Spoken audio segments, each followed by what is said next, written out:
Welcome to episode 40 of Let's Analyze Control, and we are going to go find out what happened at Ordinary. We already know what happened at Ordinary, but we're going to go see it.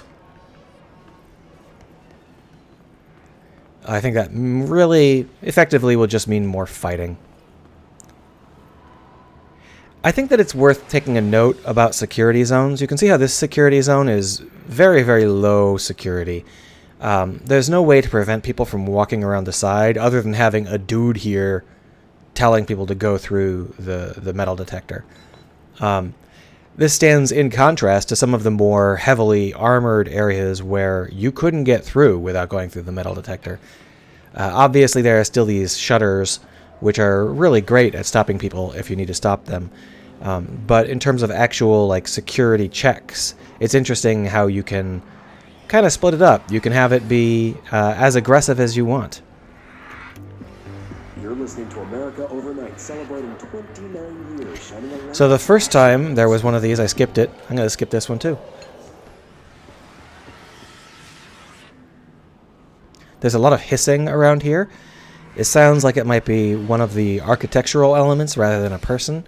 But here we have this really nice hallway leading into this explanation. There is a curious correlation with the yet unknowable forces intruding upon our world, in the form of altered world events. These forces gravitate toward archetypal objects, a gun, a television, a supposedly haunted house. Here they're going to tell you how OOPs work. Humanity affects this process. Our collective unconscious is a map of sorts. We hold the key, but we don't know how to use it. Creating a dark hallway with a bright light at the end like this is a great way to get the player to interact with that bright light, as we did. Legends, but we are observing and influencing a complicated system. Get off! Get off! We can change the likelihood of Get off! these forces just by thinking about it. But in this case, what they did is they piled up some debris in the way here so that we would be likely to go off to the side. We don't have to, but we're likely to move off to the side and see this little speech he's got for us if we're feeling at all exploratory. What's the cause? It's a very subtle way to do things with its, something that's obviously not actually a barrier, but just feels like a barrier, so the player is more likely to route around it. Here we're going back towards the very first area of the game in terms of the design sensibilities, but the very first area of the game didn't have dudes.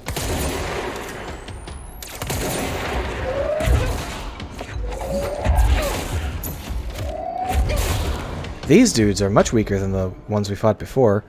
It's interesting. I wonder what determines how many hit points they've got. Oh, Red House. Ooh, scary.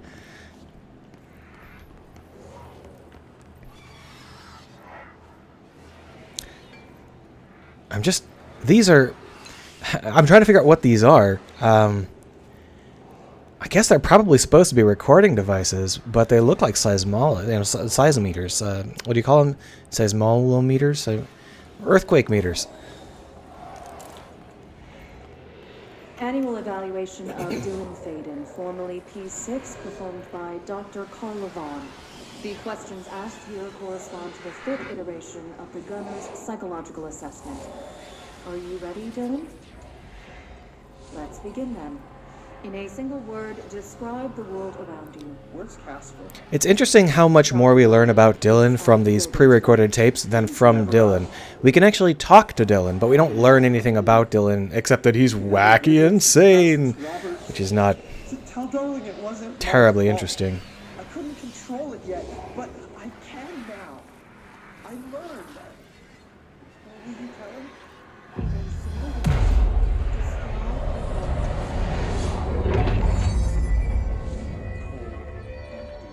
Prison.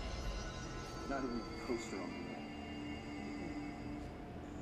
What is the next number in the sequence 3, 6, 9, 12, 15?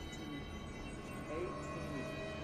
What day is it? Sorry, I'm still listening with half a mind to Dylan give goofy answers. So this is just another hallway. Once again, it is functional rather than beautiful. I think it's interesting how often they have beautiful hallways and then they'll just have an arbitrary, completely generic hallway between them. Maybe, not everything can have the same amount of effort put into it.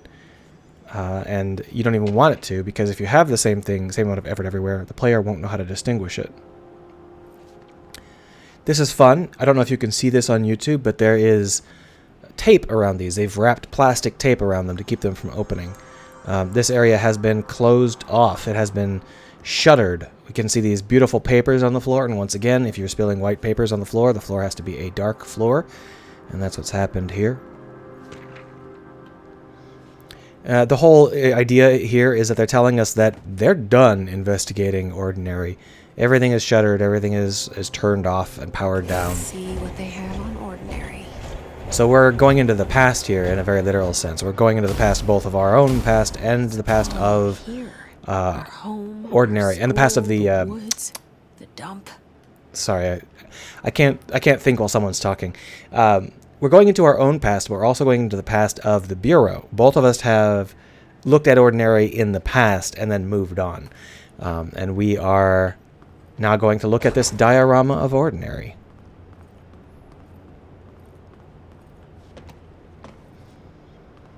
I think that we're going to have to fight some dudes in here, so let's take a look at the Ordinary diorama before that happens. You can see this is a very, very primitive diorama in comparison to what you might be expecting. It's obvious these people are not into model train sets. They didn't even bother with any actual greenery. I can't run a model train through this Ordinary. It's too boring.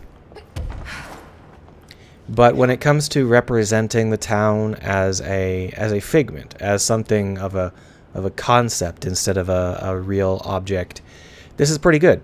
If there was a beat in this game about how Ordinary no longer mattered except as the concept of where we came from, you know, as a conceptual historical element, this could be a really cool way to represent it. All of your memories of Ordinary, all the representations of Ordinary, they start to turn into simple wooden cutouts and dioramas. That would be very effective. It's not what they've done here, but it would still be very effective.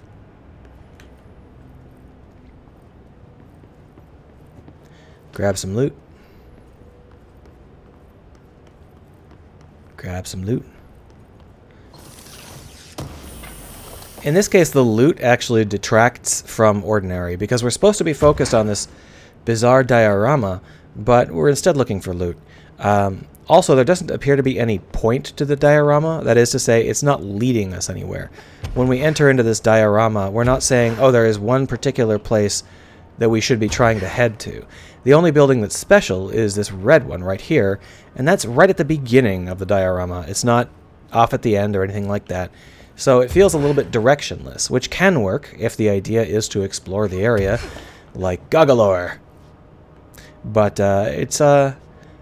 it's not very... this, even though this is the focus of the room, it's not the focus of the exploration, because there's no direction to explore.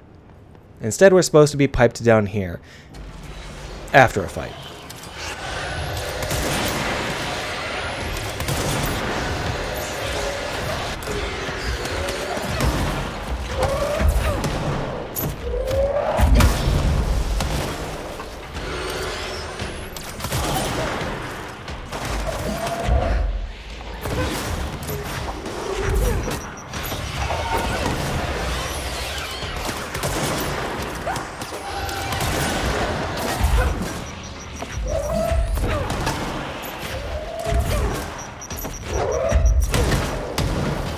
Woohoo! We've destroyed Ordinary. Projector in the dump outside town.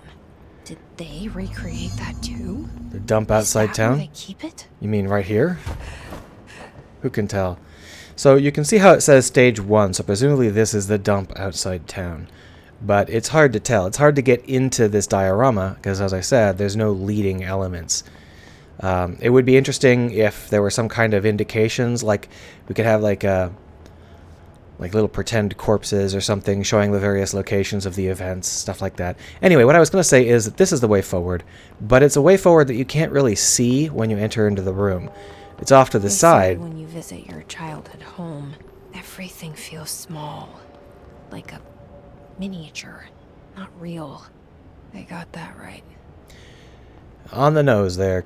Anyway, you can see how it's barely visible until you're almost at it. There are lots of other things that are lit at least as much. And the whole point is that they want you to look around the room before you move on. They don't want you to immediately know how to move on. And then, of course, as soon as you do know, they attack you. Here you can see some examples of the bad yellow that I was talking about. These boxes are the same boxes as the beautiful boxes we saw before, but they're trashy and crappy.